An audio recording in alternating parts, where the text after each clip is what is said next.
Yes, private. Yes, correct. Akhilesh, correct. It's a private. Private means actually, if you're not giving any access specifier here, by default is taking as a private. It means that this num is only accessible within the class. So if you want to do this thing, that is this num should not be available outside class, then you need to give here private access specifier. But suppose if you want to access it as a publicly, you need to define as a public. Okay, so here if I'm giving here the a public, then colon and then int num, it means that here now num is public. It means that using the object of ABC I can access num also. Okay, but in a OOP concept actually it is given that all the data should be private. All the data should be private, and you can access the data of your class, of your object, by using the function. So through the function you can get that data, through the function you can modify that data. Got it? So data is always private, and your function are always public. Functions are always public. But there are some functions are also available which you can make it as a private again. If you don't want to disclose that function to the outside world, you can make that function as a private itself. But generally the most of time the function are the public and the data is the private. Now next one is, if I want to print this num1, what is the content of num1? I want to print it. So I can print it by using the name function name as a, suppose I'm writing one function as a get data function. By using the get data function, actually I can able to print the value of the num.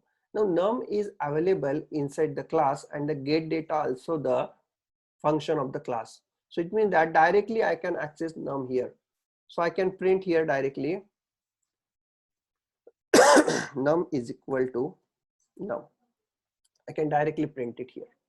So whenever using the object, if you are calling the function get data, this statement will get printed and you will get a value of the num. Now I'm writing here one more function as a put data. And using that put data function, actually I am initializing the value to that num variable. So that's why I'm taking one n integer as an input. So if you are calling the put data function here, if you're calling the put data function, then you have to give here some input. If you are giving some input here, integer n, then that n value you should assign to num. So what is the statement here? Num is equal to n. When you are giving num is equal to n, whatever you are providing here, it is get assigned to num here. So my class definition is completed.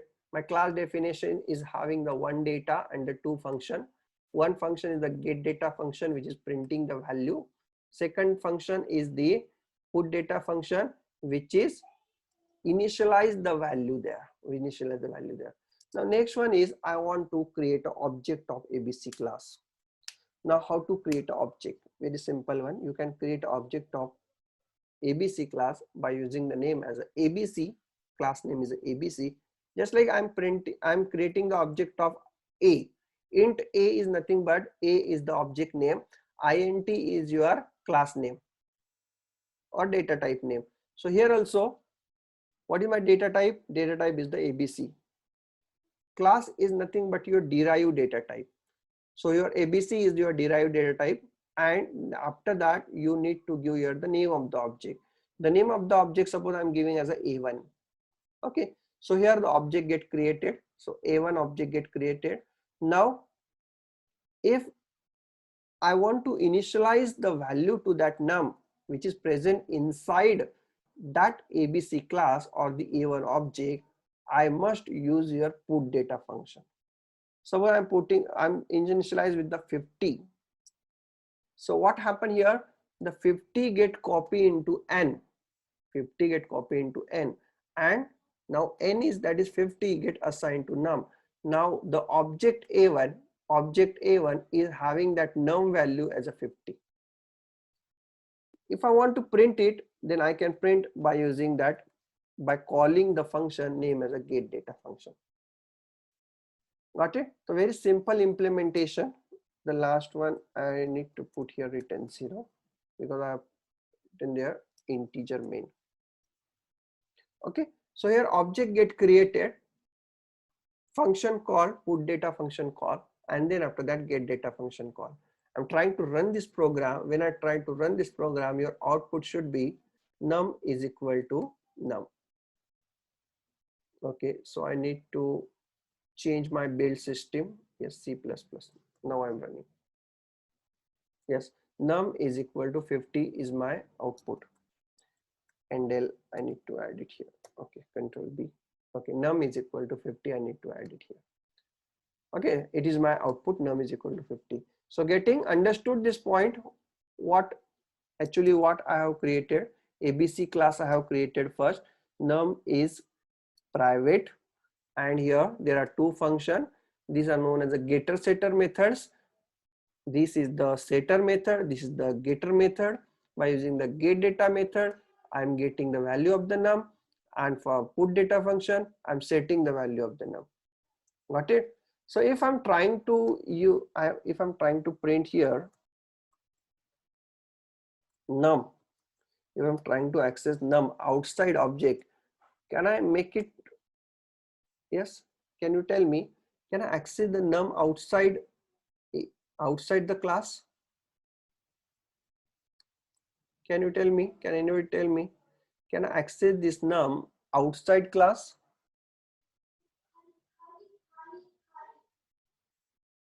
No, sir. Why? Because it is private, no, sir. It is not public, no. Yes, it is not public, it is a private member. So if it is private member, then outside class it is not available. Just try to run this and you will get an error. Num is a private member of ABC. You cannot access it. Getting? So it is an error. It is not warning, it is an error. Getting? Suppose if you want to make it as a public, if I'm making this also public, then what happens? If it is public, then perfectly you can get 50 here. Got it? So there is no error here. You can get a1.num and you can get a 50 here. Getting? So, but generally in C++, all the data of your class or your object you are making as a private, and you can access that data by using its setter and getter methods. The benefit of using the setter or getter is that you can define its own method how to access that data and how to modify that data. That is your implementation only. That is your implementation. Getting? So whatever the technique or way you have given, through that way only you are able to modify that variable, private variable. And if you are trying to modify it, or suppose if you are trying to modify num a1.num is equal to 10, here also it will give error. Num is a private member, you cannot access outside the class. It is only accessible within the class only. Getting? This is a very simple implementation of your class, and you have to create an object here. Very simple implementation. Now this implementation of the function is called as an inline definition. It is called as an inline definition. The drawback of this implementation is if you are creating a multiple objects, suppose A2 objects, A3 objects, A4 objects. Actually the get data and put data function are very similar for 4 objects. All 4 objects is having the same implementation. But every object is having its own implementation of get data and put data. A1 is also having the get data put data, A2 also having get data put data, A3 also having its own get data put data, A4 also having its own get data and put data. Every object is having its own implementation.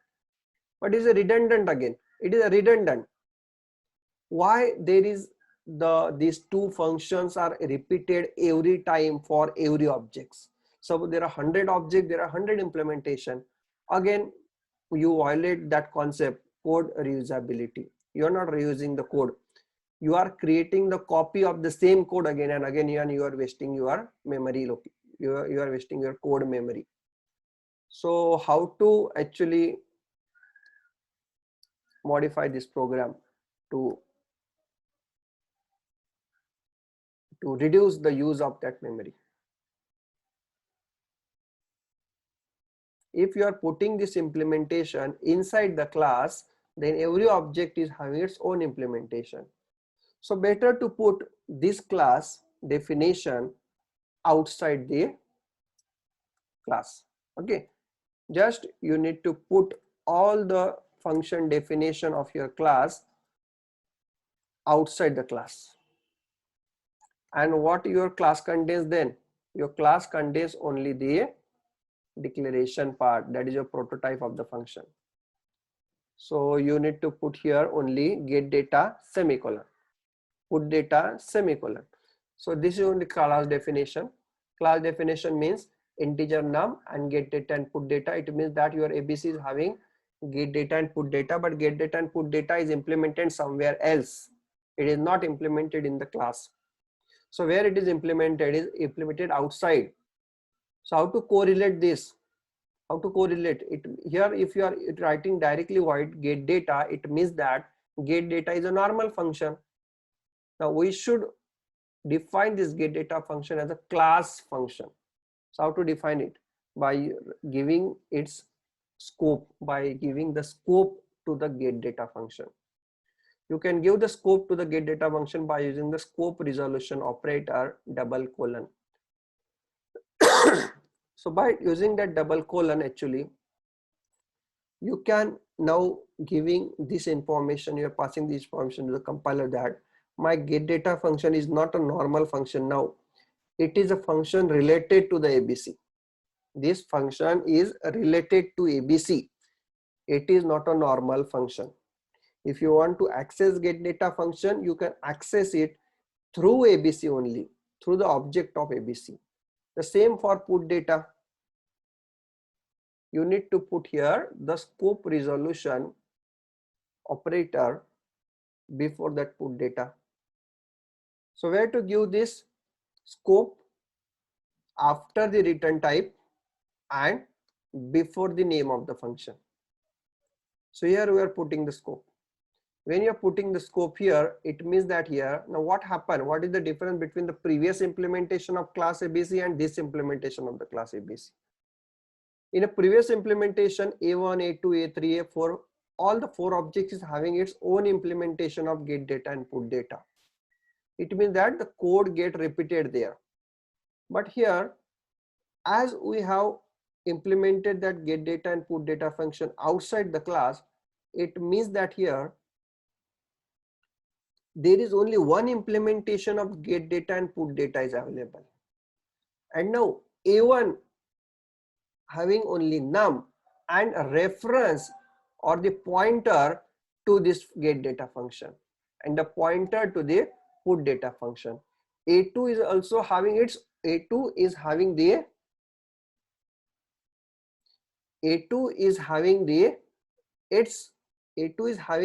its own num, but the pointer to the same get data function and put data function that the A1 is pointing. A3 is having again same its own num, but it is having pointer to the get data and the put data function. Pointer to the get data and put data function. A4 also having the same. So it means that only one definition of get data and put data is available, and A1, A2, A3, A4, all the four objects are sharing the same implementation. So getting this point, yes, or can I explain with the one of the example? Sir, explain once again. Yes. Okay.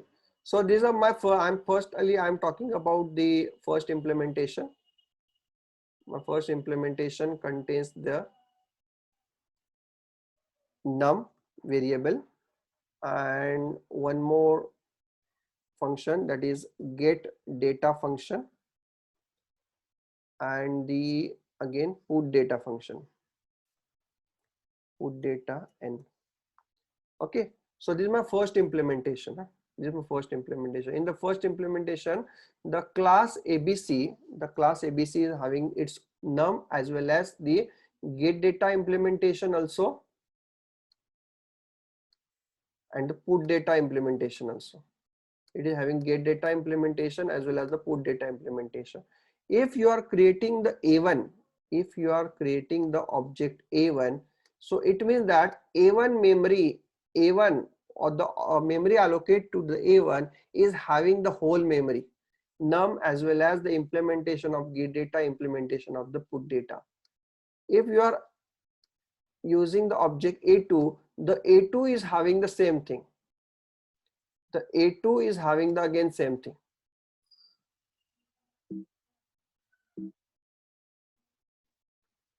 A2 is also having the same thing. There's num, get data and put data. It is having the get data and put data, num as well as get data and put data. If you're talking about A3, A3 also having its own get data and put data as well as its own num.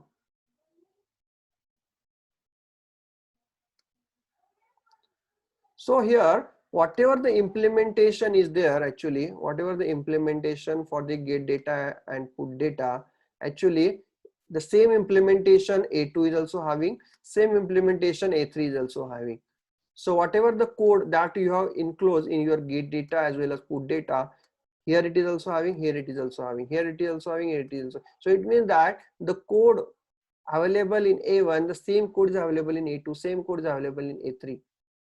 So this is not a code reusability. You are wasting your memory. You are wasting your memory by repeating that code again and again. It is called as an inline function. The function, that method that we are using currently, that is known as an inline function. But what we have modified here, when we can modify here program by implementing the class, ABC class, which is only having the num inside it, and two pointers. One pointer, this is the pointer, suppose this is a one pointer, pointer P1 and the pointer P2. Pointer P1 and pointer P2, suppose this is pointing to the external definition to these two function. This is my get data implementation, and here it is my put data implementation. And if suppose it is an object of A1, if this is object of A1, this P1 is pointing to this get data, P2 is pointing to this get data implementation. Get data implementation having some statements. Okay, now suppose you have created the new object. You have created the new object name as a A2. Now A2 is having only its own num, but there are two pointers again. Two pointer. First pointer is pointing to, pointer 1 is pointing to get data, and pointer 2 is pointing to put data. Again, suppose the third object is there, A3 object. It's having its own num, but again there are two pointers. One pointer is pointing to get data, second pointer is pointing to the put data. So here, whatever the code you have written for this function, that is not repeated. It is only declared one times only. So here that statement is not get repeated. So you are saving your code memory. You are saving the code memory. So getting the point? In other words, you can say that here, if you are writing your function outside, outside the class, this definition is called as a shared definition, shared, which is shared by all the objects. And if you are writing the definition inside it, if you are writing the definition inside it, it is called as a inline definition. It is called as an inline definition. Inline definition means every object is having its own copy of that method. Getting the point? What I want to say? Getting this point? Yes, sir. Yes, sir. Okay, so tell me which one we should prefer, outer implementation or inner implementation? Outer Right. implementation. Okay, outer implementation. Okay, we can also refer the inner implementation if there is a code having the very small code. If there is a function which is having very small code, for example, return num. So this implementation, in this implementation only single line is there. If there is a very small code is present, no need to put that code outside. Directly you can put it here. So inner implementation also we can prefer only if there is a very small implementation of that function is available. But suppose if you have the more than one line in your program, in your function, then better to write that function outside the class. Okay, so I'm always preferring that method, writing your method outside the class.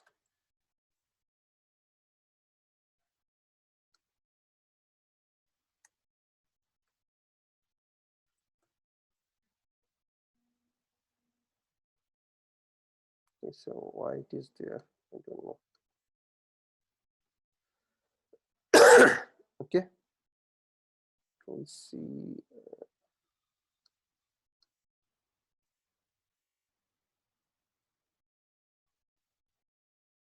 Let's Control S,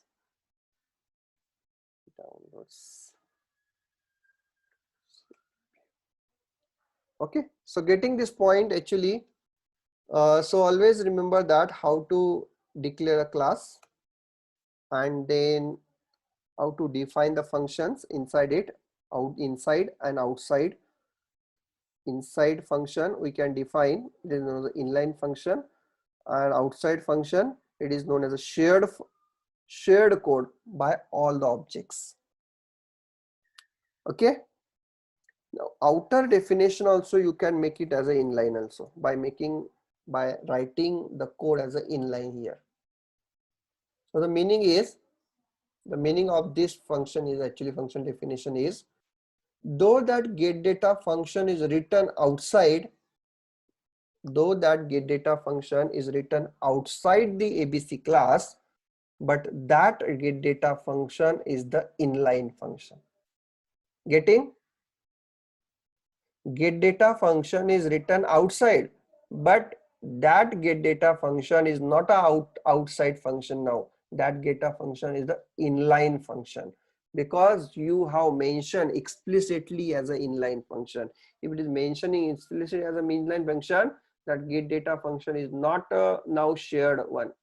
It is the part of your class now. It is very similar like you are defining your getData function inside the class. Getting? Yes, we can define the function, class function, as an inline function also. If you are defining outside, you can also make it as an inline also. Yes, any doubt?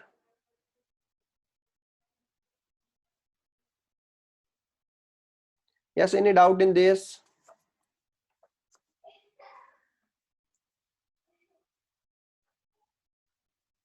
Actually, there are very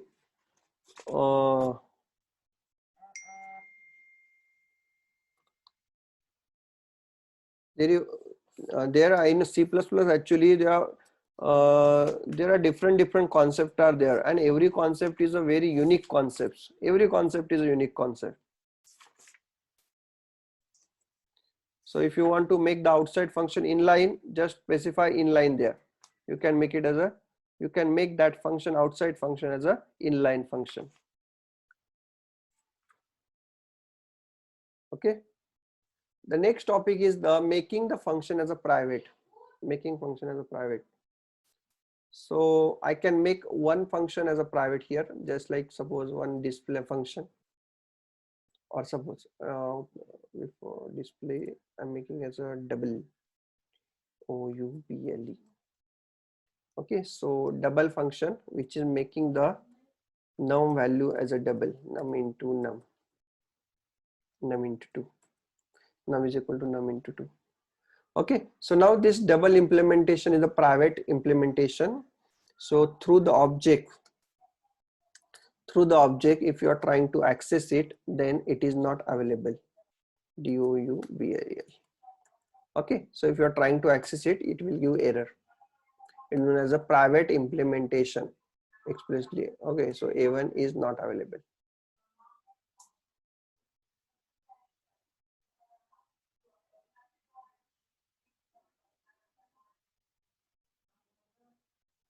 Yes, getting? So A1 dot double, it means that here actually double can be only accessible within the, actually double is a double, I can make it as a multiply 2, because double is a keyword. Actually we cannot use double as a function name. So just I'm again recompiling, so it will, okay, again there is a, I need to modify here, multiply 2, control B. So there is an error, multiply 2 is a private member of ABC. You cannot call the multiply function. So here we can declare the function as a private again. If you are declaring the function as a private, you cannot access that function outside the class, but still you can access within the class also. Just like when you are going here put data function, when you are going put data function, and you can call it here multiply function directly. You can call the multiply function, multiply 2 function. When you are calling the multiply 2 function, actually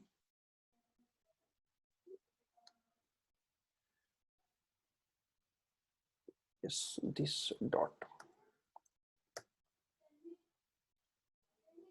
reference is a pointer, this arrow.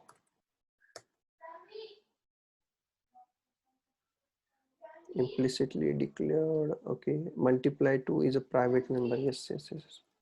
So it is a private member, so that's why we cannot declare. Actually we can use this multiply function only for the inline implementation. We can use it. Suppose instead of putting this put data function as a outside, I'm making as an inline one. Okay, so this put data is no more outside function, it is an inline, and I'm using here multiply 2. So let's see here, can I access it? Put data, I'm moving from outside to inside, outside to inline function, and get data is outside function. Implicitly declare private, here multiply 2 is a private one. Okay, so error is at that point here. Okay,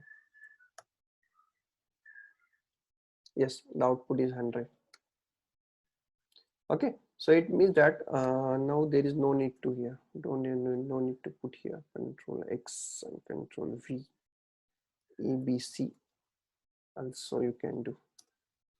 Actually that error that have come earlier, that is due to that last statement. You can add it here, int put data and integer n.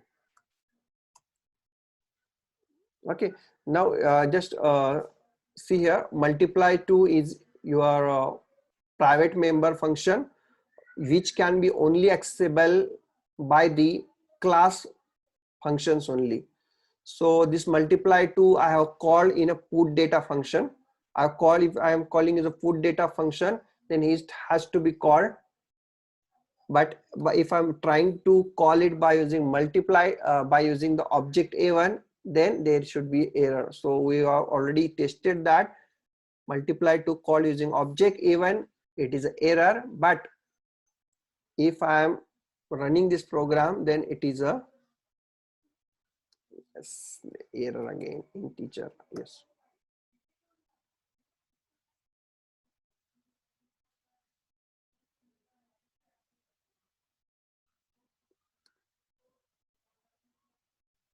Okay, so what? Okay, so actually there is only warning. So num is equal to 100 is my num is equal to 100. It is my correct answer. So because put data, when you call the put data function here, int n n is equal to 50. So num becomes 50. You are calling multiply to function. It is calling this inner function 50 multiplied by the 2, num becomes 100, and then after that you are calling get data function. When you're calling get data function, your num get printed and num is equal to 100 is your output. Okay, so this is just a warning, that is control reaches to end of non-void function. Okay, no problem.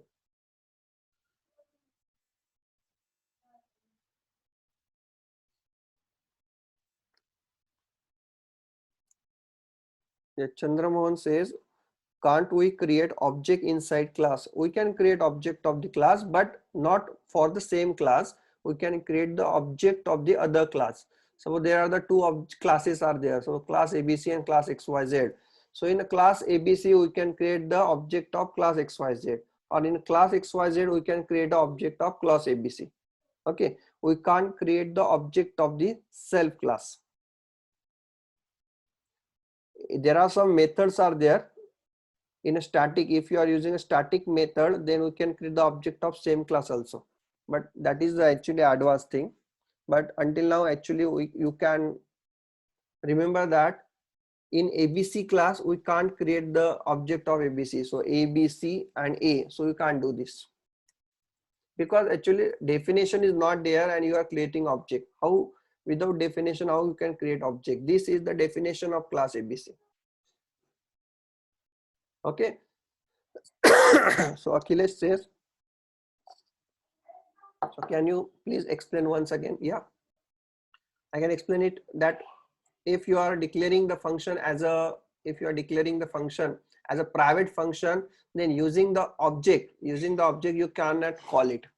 Okay, so if you are trying to call it, then it will give error. So multiply is a private member of ABC. Okay, but the multiply to can be called by the member function itself. And what is my member function? Put data is my member function. In the definition of the put data function, actually I can call here multiply to, because it is put data and the multiply to, it is of the same class. If it is of the same class, then they can access to each other. There is access specified doesn't work here for the same class. All the access specified don't work in the same class. Private things can be also available inside the class itself.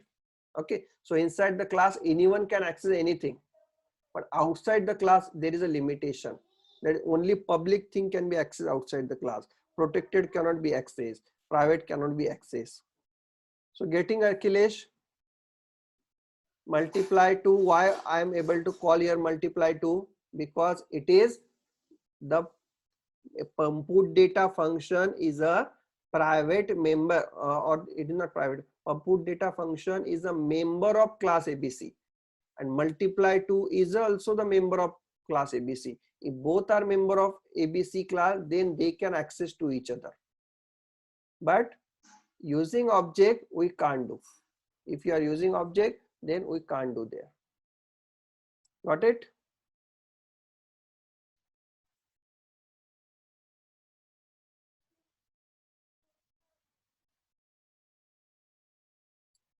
Okay. So actually for today we will stop here. So tomorrow we will see the static data members, how to create a static data members. Static data member is nothing but your shared variable. Static data member is nothing but your shared variable of the all the classes. So how the different objects can access the shared variable, how to create the shared memory for the different objects, we can see while creating the static data member. Also we can see at the static member function, how to create a static member function and what is the use of it. Then after that we can have the how to pass an object as an argument. Okay, so if you have the object, suppose a1, and if you want to pass this a1 as an argument to the other function, then how to pass it. And when you are passing it, which is available only, which things are available, public is available, protected is available, or private is available, that we are going to see. And then after that we'll start with the concept as a constructor and destructor, how to write constructor for the class, how to write the destructor for the class. Okay, so this point actually I already mentioned, you have to note it down and you have to see, you have to read the book. So which book you are referring? Which book you are referring?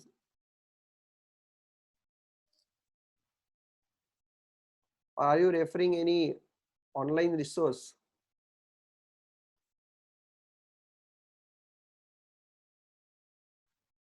If you go to refer the online resource, then I will share you some good websites. The very first good website is your tutorial point. Just type C++ tutorials point. Okay, so tutorial point is the website by which you can study this C++. Java point is also there, the Java point. Java point also have the C++ tutorials through which you can get the different theory concept, but very small is given. Small theory programming is given here, but you can have, suppose for now this one, C++ OP concept.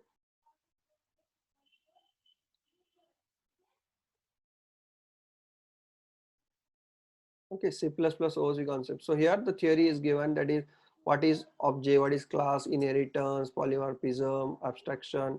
So one line definition they have given here, class definition, then the objects, advantage of OOP or POP. So all is given. So there is small help you can get by using this website. But if you want the detailed help, then only you have to refer the book. And the book is first book that you have to refer is this one, Object Oriented Programming with C++ by Balaguruswamy. Okay, the author is E. Balaguruswamy. If anyone is having the PDF of this book, then they can share. Actually, I don't have the PDF of this book. I already searched it out, but if anyone of you having the PDF of this book, then they can share on the your WhatsApp group. Okay.